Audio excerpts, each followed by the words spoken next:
que não tem dotação orçamentária própria, suficiente para atender a demanda do país.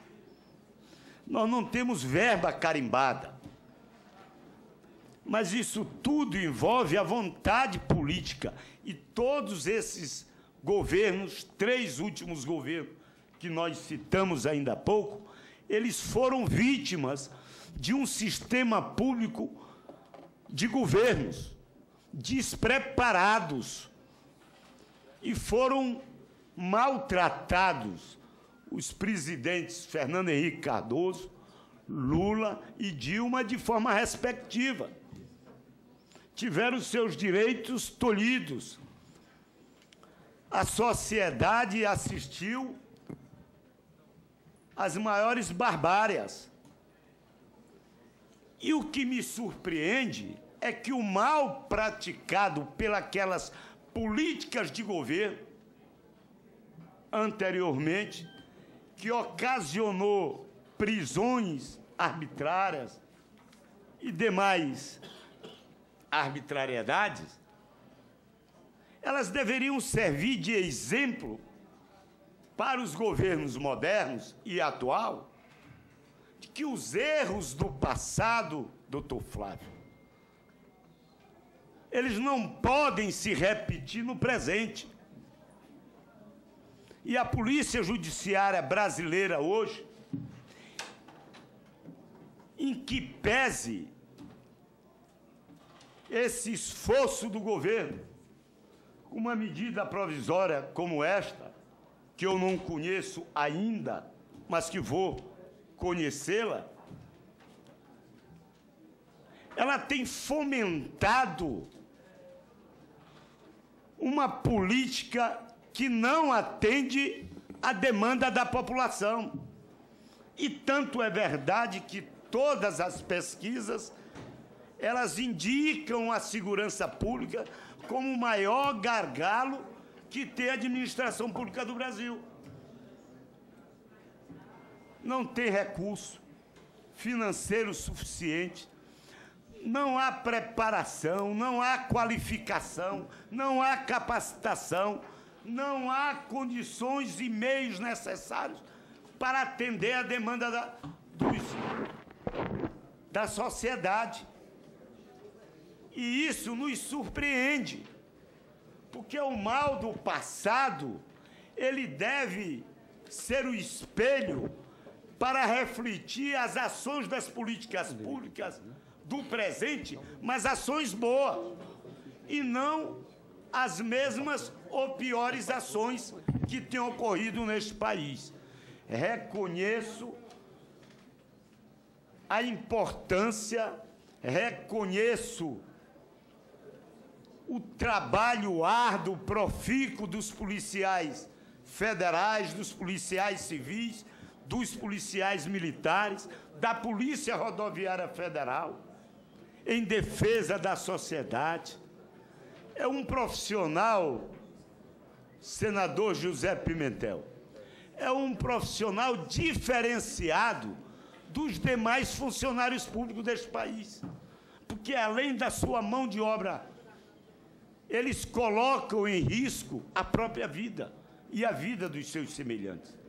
Trabalham diuturnamente e verdadeiramente 24 horas por dia, porque em qualquer lugar, a qualquer momento que são chamados, eles estão prontos, são verdadeiros patriotas. Mas eu vejo que o governo federal está perdendo uma grande oportunidade. Eu tenho dito isso nos meus pronunciamentos. Eu sou defensor intransigente desde 1988, do advento da Constituinte. Já em 87, nós defendíamos neste país, quando eu percorri, junto com policiais civis, militares e policiais federais, a inserção do artigo 241 na Constituição Federal, que nós pensávamos uma coisa e a coisa é outra. O que se denota em cores vivas é que os governos, eles não têm interesse em investirem na segurança pública. Esta que é a realidade. É só pegar os investimentos da segurança pública neste país nos últimos anos e a gente vai ver essa situação. Então, um quadro de insatisfação interna dos policiais civis, militares, federais, ele é justificável, ele é plausível. Quero concluir, deputado. 15 minutos o senhor já está falando, mas pode concluir. Senhor presidente, se Vossa Excelência quiser, eu silencio. Não, só pode concluir, só para lhe avisar o tempo, né? Porque a matéria, senhor presidente, eu tomei conhecimento hoje da minha designação.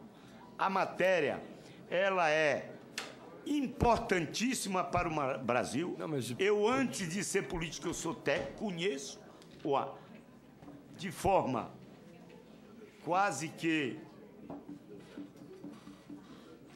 há muitos anos. Não quero entrar nesse campo. Eu gostaria que Vossa Excelência tivesse um pouco de paciência comigo e me desse o direito de eu colocar o que eu pretendo colocar aqui nessa sessão, para ver se a gente aproveita alguma coisa, porque essa comissão ela é fundamental para o Brasil. Eu só queria esclarecer, então, Vossa Excelência, que nós estamos debatendo a medida provisória 650, que trata do aumento salarial e da definição da carreira de curso única. Superior, não, uma carreira única, carreira dos agentes de polícia da Polícia Federal. E os policiais civis do Distrito Federal estão apresentando uma emenda de interesse deles também a esta emenda. E já tiveram aqui todas as categorias possíveis, 14 entidades já debateram, colocando as suas posições, um a favor, outro contra, com emendas, enfim. Então, o debate nosso dos deputados, né, ele será feito, essa é a primeira sessão, ainda não tem valor de votação, né? Nós vamos ter depois a nossa reunião dos deputados. Das audiências públicas, vai haver novas audiências públicas. Vai ver entre nós, os deputados, e, claro, quem quiser participar, obviamente, os cidadãos interessados. Então, só para concluir, entendi a posição. Pois bem, então nós temos um interesse em juntar, porque hoje eu vejo a Polícia Judiciária brasileira, ela dividida. Mas ela não está dividida por culpa dos agentes. Ela não está dividida por culpa dos peritos. Ela não está dividida por culpa dos delegados. Ela está dividida por culpa dos governos. Dos governos. E eu fico triste porque eu vejo, a minha vida inteira, eu dediquei em defesa de uma polícia judiciária, um sistema de segurança eficiente. E eu fico triste quando eu vejo essa situação, porque eu acho que nós podemos aproveitar a oportunidade para a gente mudar esse quadro. Quem tem interesse na polícia judiciária dividida neste país? Eu tenho dito sempre que a pergunta, quando se faz num local de morte violenta, não é quem matou aquele cadáver, quem tirou a vida, mas é quem tem interesse naquela morte. Por isso e outras razões, eu vou me reservar o direito de me colocar no momento oportuno, com mais profundidade, em defesa de uma polícia judiciária forte, de uma polícia judiciária independente e unida, porque um corpo não pode andar sem as suas pernas. E eu reconheço a importância da perícia, dos agentes, eu reconheço a importância dos delegados e eu sei o que está por trás, muitas das vezes, de algumas ações que, no momento certo, no decorrer, nós vamos colocar. E eu quero aproveitar para parabenizar delegados, peritos e agentes de polícia. Deputado Lorival Mendes, muito obrigado pela sua participação. Obrigado. Seja bem-vindo à comissão. Vossa Excelência foi designado, foi publicado agora recentemente, foi no dia 4 só. Então, muito obrigado pela sua participação. É só o começo, é a segunda, a primeira foi de instalação, essa é a primeira com audiência pública. Então, Vossa Excelência é bem-vinda pela sua experiência, pelo seu conteúdo na matéria. Deputado Ronaldo Fonseca, com a palavra. Senhor presidente, deputado Ronaldo Benedetti, esse nome é bom, Ronaldo Benedetti. Faltou na Copa, faltou na seleção brasileira. Se tivesse, com certeza o resultado seria outro. Seria outro. É só ver os 3 times da Catarina. Cumprimentar também o relator, senador José Pimentel, cumprimentar os demais expositores, cumprimentar a todos que estão presentes aqui nesta audiência pública. Primeiro, informar que o meu partido deve estar me indicando como membro desta comissão especial, mista, né, de deputados e senadores. E quero também cumprimentar a Polícia Federal pelo empenho, pelo trabalho, por tudo que foi construído para que chegássemos a esta medida provisória. Méritos, sem dúvida nenhuma, para a Polícia Federal, que debateu, trabalhou por muito tempo para que chegássemos a esta medida provisória. Eu queria apenas também, senhor presidente, dizer que eu sou autor de 3 emendas nesta medida provisória, e esses dias eu levei um susto quando eu abri o meu Twitter e comecei a receber uns recados dos meus amigos da Polícia Federal. E eu não entendi, eu falei, gente, eu estou apanhando, por que será mesmo que eu estou apanhando? E todo dia eu abro lá, tem uma lista que o deputado Ronaldo Fonseca é contra a modernização da Polícia Federal e tal. Eu falei, meu Deus do céu, mas será que eu sou esse monstro mesmo? Será que eu... então, mas parabéns, é isso mesmo, tem que... Não estou reclamando não, viu? Eu tenho que apanhar mesmo. Político não pode reclamar quando apanha, não. Mas veja, mas eu não me considero esse monstro, não. Eu não me considero um cidadão que é contrário à segurança pública do Brasil. Eu não me considero também opositor à Polícia Federal. Não. Eu estou apenas dando voz a um acordo tácito feito entre as instituições que representam a Polícia Civil aqui no Distrito Federal. Apenas isso. Então, estou colocando esta emenda na MP 350 para favorecermos os nossos agentes de Polícia Civil, os papiloscopistas e escrivães, para terem direito também dos benefícios da carreira de nível superior. Entendo que isso é um acordo que já foi feito, inclusive eu estou apenas sendo um instrumento para isto. E a segunda é dar o direito da carreira jurídica para os delegados de Polícia Civil. Que eu acho que aí é o que está mais ou menos, eu percebi, acho que os 300 estão aí, então agora eu estou me identificando. Mas eu entendo que, eu acredito que esta audiência pública ela era boa muito para isto também, né, para a gente acertar as diferenças, mas como a Polícia Federal é uma polícia muito bem preparada, os agentes da Polícia Federal também muito bem preparados, com certeza eles saberão entender que a segurança pública no Brasil está acima de qualquer paixão, acima de qualquer questão.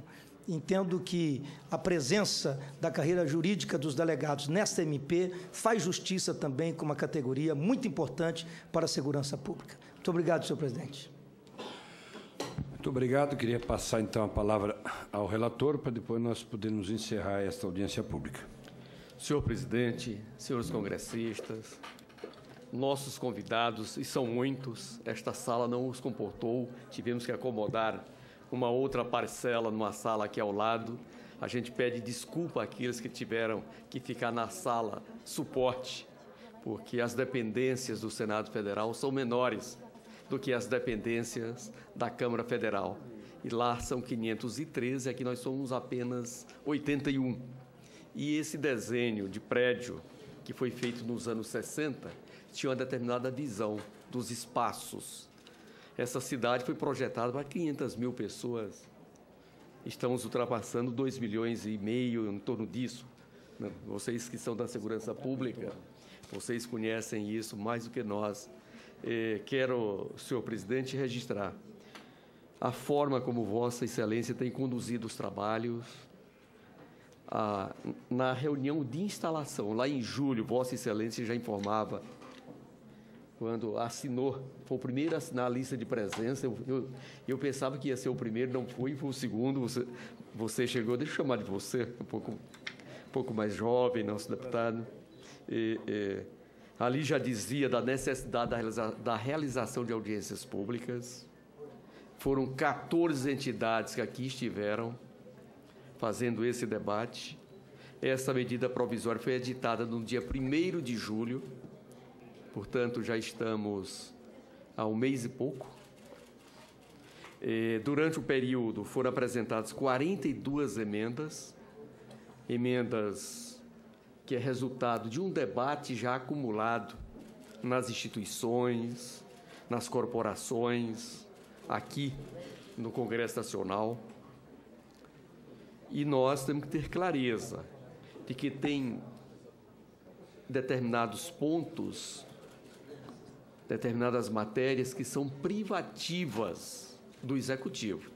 Está na Constituição cidadã. Nós podemos até extrapolar, mas em seguida nós sabemos a consequência. É a declaração de inconstitucionalidade. A consultoria, a CCJ da Câmara, muito eficiente. A consultoria, a CCJ do Senado Federal, muito eficiente. Eles sempre emitem os pareceres. É evidente que, às vezes, tanto o plenário da Câmara como o plenário do Senado extrapola algumas margens ali, dentro do possível, mas com esse cuidado, para que o nosso trabalho não seja depois rejeitado pelo Poder Judiciário, que a frustração é dupla, porque as pessoas entendem que foram enganadas. Nós já estamos aguardando esta reunião. Quero aqui registrar de que as intervenções, elas se somam no sentido da importância da medida provisória.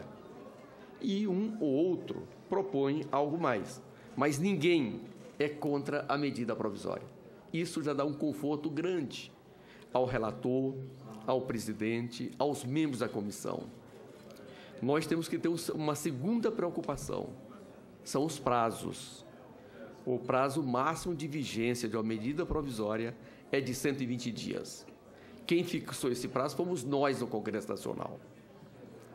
Portanto, ela foi editada no dia 1º e a sua validade vai até 28 de outubro.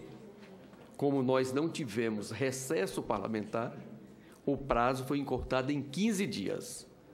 Ela deveria ir até a metade de novembro.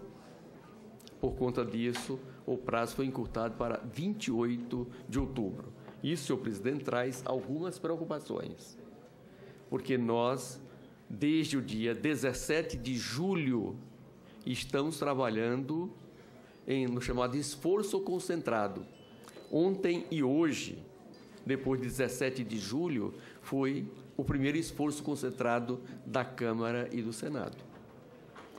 Estive aqui a pedido do nosso presidente, dialogando com a mesa da Câmara e a mesa do Senado, para que eles pudessem nos informar a data do próximo esforço concentrado que vamos ter. O que as duas mesas informam é de que os presidentes da Câmara dos Deputados e o presidente do Senado Federal vão se reunir de hoje para amanhã e fixar essa data, porque a intenção do nobre presidente já era designar hoje e aqui a data para que este relator apresente o seu parecer. Eu quero registrar que na primeira oportunidade que tiver, no primeiro dia, este relator estará com o seu parecer concluído para ser lido, discutido e aprovado. Mas precisamos estar atentos para esses prazos. Nós precisávamos da votação do PLN 5. Ele estava na pauta do Congresso Nacional de ontem e na pauta da Comissão Mista do Orçamento. a Comissão Mista do Orçamento deliberou, aprovando. Ele poderia ter ido direto para o plenário do Congresso, porque a pedido do nosso presidente dessa comissão, a pedido do presidente da Câmara e a pedido do presidente do Senado, é que nós deveríamos votar na primeira sessão do Congresso Nacional. Essa sessão foi chamada para ontem. No entanto, tanto a Câmara como o Senado priorizaram uma série de matérias.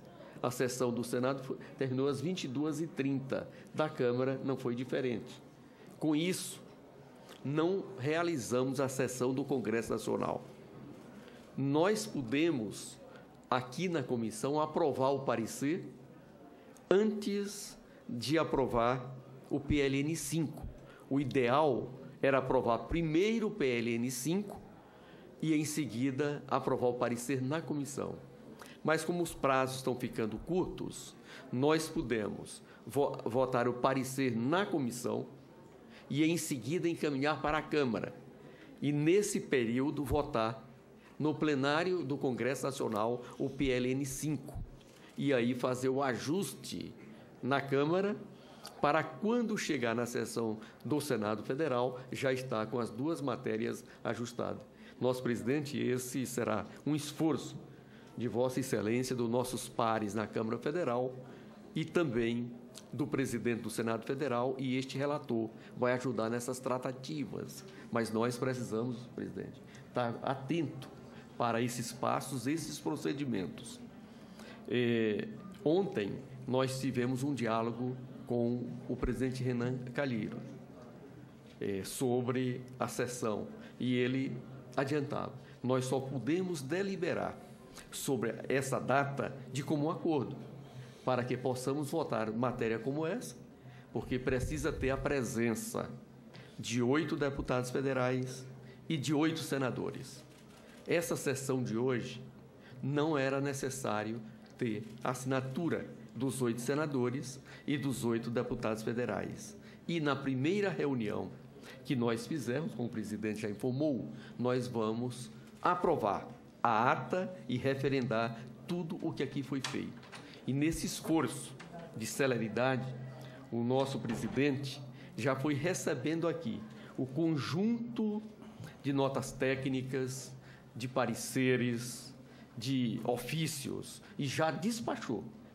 O normal era, em seguida, fazer o tombamento aqui e mandar ao gabinete para ele despachar. Mas, preocupado com o prazo, para que o relator possa ir trabalhando, ele já fez de próprio punho aqui, vocês viram aqui, ele já despachando, demonstrando o seu compromisso, que sempre foi inerente no seu exercício de parlamentar. E, para finalizar, eu quero registrar de que você tem um conjunto de demandas para determinados temas, e na questão da segurança pública da Polícia Federal não é diferente, mas você também não vai conseguir resolver tudo de um único momento. Então, é importante que aqueles temas que vão sendo consenso entre os atores sociais, e aqui eu tive o cuidado de ir anotando, fazendo já um extrato para poder facilitar o trabalho, isso a gente encaminha. Aquilo que tem divergência, no que for possível avançar, nós avançaremos. O que não for, continua na agenda das entidades, dos governos e do Congresso Nacional em debate. E é por isso que tanto o documento repassado pelo governo do Distrito Federal e a direção da Polícia Civil do Distrito Federal fala de um grupo de trabalho. Ou seja, chegamos até aqui e estamos trabalhando os demais. Isso é muito bom, porque dá continuidade. Tanto, e a nossa Polícia Federal também não é diferente. Eles têm um grupo de trabalho, não é isso? Em que discute os vários temas, com a participação do Planejamento, do Ministério da Justiça. Chegaram a um acordo em que vem, através dessa medida provisória. É o ideal, eu diria, foi o possível até aqui. O ideal nós vamos construir, até porque, se nós voltarmos a 200 anos atrás, O Brasil era um país escravocrata, apenas 2% sabia ler e escrever, 98% da sociedade brasileira, no início do século XIX, não sabia escrever e nem ler. 1/3 da população era escrava, e em 200 anos, nesse período, nós construímos uma nação, que é a 5ª população do planeta. Como vocês sabem, no mundo só existem 4 países que têm uma população superior à brasileira. Nós somos a 7ª potência econômica do planeta. E o nosso processo de industrialização é da Segunda Grande Guerra para cá. É após 1930, quando teve a crise da Bolsa de Valor nos Estados Unidos, que vocês sabem mais do que eu, e a nossa commodity, que era o café, quebrou. Ao quebrar, e o nosso café também, tivemos a necessidade de redirecionar a nossa economia. E este país, ele hoje tem uma das maiores reservas em moeda do mundo e que em 2002 estava quebrado. Ele foi ao Fundo Monetário Internacional porque não conseguia fechar suas contas. Portanto, esse é um debate de uma nação que se planeja, se estrutura para que possamos, no dia de amanhã, ter um país ideal em que todos nós possamos dizer que teremos uma qualidade de vida muito melhor. É por isso, senhor presidente, a indignação de alguns parlamentares, quando faz o discurso, a gente compreende, é perfeito, mas nós temos que trabalhar com aquilo que é consenso, para que possa ser aprovado na Câmara, em seguida no Senado e a sanção. E as outras matérias continuam na agenda, com todos nós discutindo, nos grupos de trabalho e aqui no Congresso Nacional, nas audiências públicas, nos debates, na participação direta com nossos deputados e senadores na construção desse grande projeto. Por isso, senhor presidente, eu fico muito feliz com a iniciativa de Vossa Excelência de propor uma reunião dessa qualidade que dá tranquilidade ao relator para poder construir o seu parecer. Muito obrigado. Muito obrigado. Antes de encerrarmos, eu gostaria de tecer algumas considerações em relação do que nós estamos discutindo. Hoje aqui deu para ver 2 etapas do que nós temos para encarar na Câmara dos Deputados, no Senado, na Comissão Mista. Nós temos uma questão da Polícia Federal, que é a questão dos agentes e a questão dos delegados de Polícia Federal, que não concordam com determinadas palavras e consequências futuras em relação ao que está no conteúdo da medida provisória. Os delegados e policiais civis, a Polícia Civil do Distrito Federal, têm interesse numa emenda na medida provisória que os contemple também. Basicamente, eu acho que foi isso que nós discutimos aqui hoje, para a gente concluir a nossa audiência pública. Dizer que essa questão do Distrito Federal me parece, talvez, um pouco mais simples, né? É inclusão de emenda, enfim, me parece que não há, nem entre delegados, nem entre agentes, não há nenhum contraponto, nenhuma disputa. Então, nesse aspecto, eu acho que a audiência pública foi boa para a gente estar, nesse aspecto, esclarecido, eu acho que está em consenso. Salvo o melhor juízo. Nem no governo. E nem no governo, né? No governo do Distrito Federal. Em relação à questão da medida provisória em relação aos agentes, né, deu para observar que há um antagonismo aí, né, entre interesse de delegados e agentes. O que nós temos que buscar, eu acho que na fala aqui do Gaúcho, aí, né, que eu penso, e eu acho que a gente tem que buscar, primeiro de tudo, uma conciliação. Nós não podemos viver em corporações fundamentais, né, que o Brasil, eu fui secretário de Segurança Pública em Santa Catarina há 6 anos, eu sempre defendi a polícia, porque todo mundo acha que o problema da segurança pública é da polícia. Não é. A polícia é a solução da segurança pública, mas é uma das soluções, né? Nós temos que travar no Brasil um grande programa em relação à segurança pública, que é o que nós já temos, que é bom. O exemplo aqui é a Polícia Civil, Polícia Militar, né? Essas polícias são boas, excelentes. A Polícia Federal é uma referência para o país, né? Seja aí agentes, delegados, ninguém lá fora, o cidadão nem sabe o que é agente, o que é delegado, para eles é tudo igual. O que sabe é que tem uma boa imagem da Polícia Federal, nota 10 por brasileiro. Essa é a imagem que eu tenho da Polícia Federal. como deputado, como político, e como a gente vê o cidadão com esta visão da Polícia Federal. Portanto, essas questões corporativas, nós não podemos deixar que isso crie uma luta intestina que prejudique o resultado dos trabalhos. Teve aqui o representante, não sei se já foi embora, da Polícia Federal, do diretor-geral, está aqui o Ministério do Planejamento, mas principalmente o diretor da Polícia Federal. Acho que é fundamental que se busque aquilo que o Gaúcho falou. Busque conciliação. Acho que a gente tem que travar uma união fraterna. Eu sei o que é polícia, fui secretário, e sei o que é quando consegui, acho que consegui isso, a gente juntar a Polícia Civil bem entre agentes e delegados, mas quando vai para uma operação, a polícia, né, ela vai junto, só tem, no meio de um tiroteio, só tem os dois, delegados, agentes, só os colegas para se protegerem. Porque o outro lado de lá é um lado do crime, de bandidos, e todos devem estar no mesmo lado, porque precisam se proteger. Nós não podemos viver um clima de insegurança dentro da categoria, né? Eu era secretário de Segurança e nós tínhamos alguns psicólogos dentro da estrutura da Polícia Civil. Eu determinei que os da capital fossem todos para a Academia da Polícia Civil para atender os policiais. Nós tínhamos problemas, né, de todas as óticas, que foi falado em suicídios, enfim, foi colocado em relação a... E eu perguntei, depois de 2, 3 meses de trabalho, para as psicólogas, e elas me responderam. Eu perguntava, mas o policial que está na rua, muito medo de bandido, essa criminalidade? Não tem nenhum policial com problema de bandido, de confronto com a bandidagem. Nenhum. O problema são dos assuntos internos. Medo de processo, porque a única atividade profissional que eu conheço que sai de casa ou para receber um tiro ou para receber um processo é o policial. Não existe outra. Todos os dias risco de vida ou risco de perder a função. E aí esse clima, eu sempre dizia, o policial pode até se exceder, pode errar. Eu só não defendo, eu sou advogado por formação, eu serei o advogado do policial.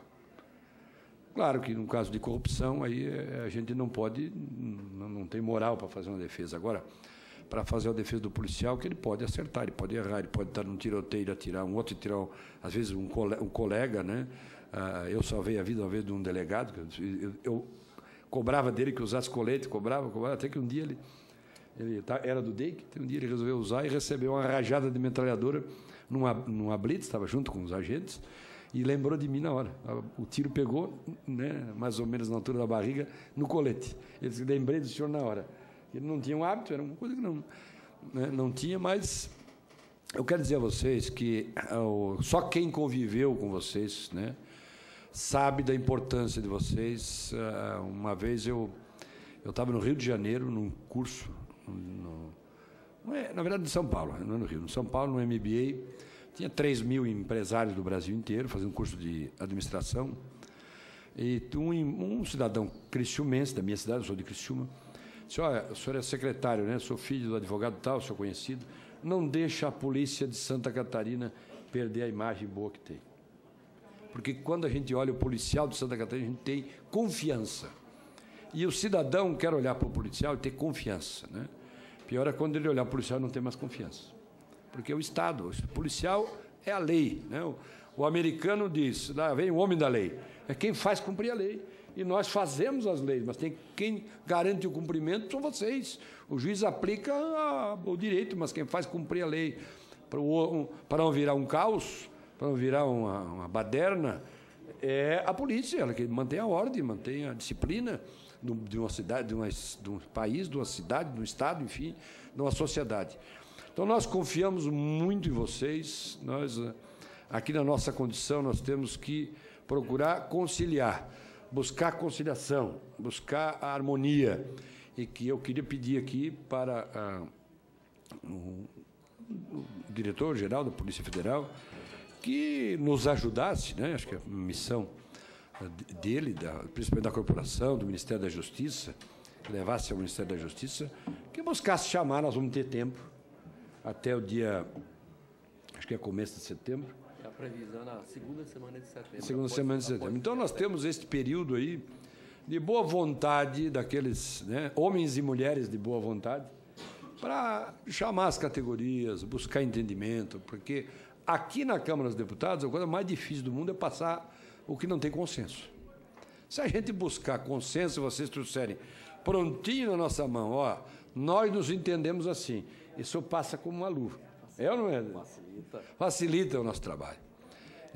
Seria fazer o nosso trabalho rio abaixo, né? Atravessar um rio, atravessar uma canoa de rio abaixo é só remar um pouquinho, só pela direção que tem que ir. Agora, atravessar de canoa rio acima é difícil. Aí fica o nosso trabalho também com muita dificuldade, porque ninguém quer confronto de categoria. Imagina que... A previsão é 9 e 10 de setembro. 9 e 10 de setembro. Então, teria tempo aí, né, os órgãos de governo que estão aqui, não sei se tem alguém da direção da Polícia Federal ainda ficou aqui. Você está aqui ainda o representante? Delano, que é o coordenador de Delano. Mas era importante que eu aproveitasse, depois nós vamos fazer uma recomendação, né, para que a gente buscasse o diálogo. A gente tem que, dizia o nosso ex-governador, senador Luiz Henrique da Silveira, a gente quer buscar um acordo, tem que ficar rouco de tanto ouvir e tem que ter paciência para ouvir, conversar, dialogar, né? O diálogo é a melhor solução para qualquer pensamento, qualquer conflito, com qualquer contraponto entre partes. Nós temos esta consciência e queremos a melhor solução para todos, né? Que a gente busque e que cada um entenda que às vezes a melhor forma da gente avançar é o entendimento. E a gente tem certeza que vai avançar muito.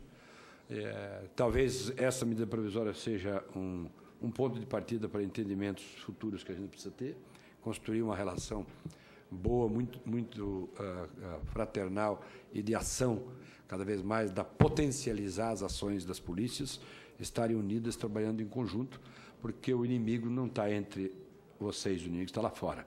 Nós precisamos combater o crime, precisamos trabalhar a sociedade com a parte que vocês são, que é a repressão, né, que é a proteção do cidadão.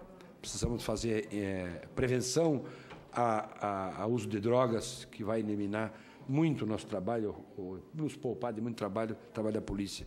E redução de danos, tirando drogados das ruas, em internações, em programas que o governo está fazendo, mas precisa avançar muito mais. E nesses 3 pontos, né, de educação integral na área de prevenção, nós teríamos menos ações, menos trabalho para a polícia, porque a sociedade pensa que a polícia é responsável pela criminalidade. A polícia é consequência. Quem faz a criminalidade, quem faz aumentar a criminalidade é a própria estrutura da sociedade. E a polícia tem um papel de fazer a sua ação, investigar o crime. E quanto menor crime, menos crime houver, mais efetiva será a polícia.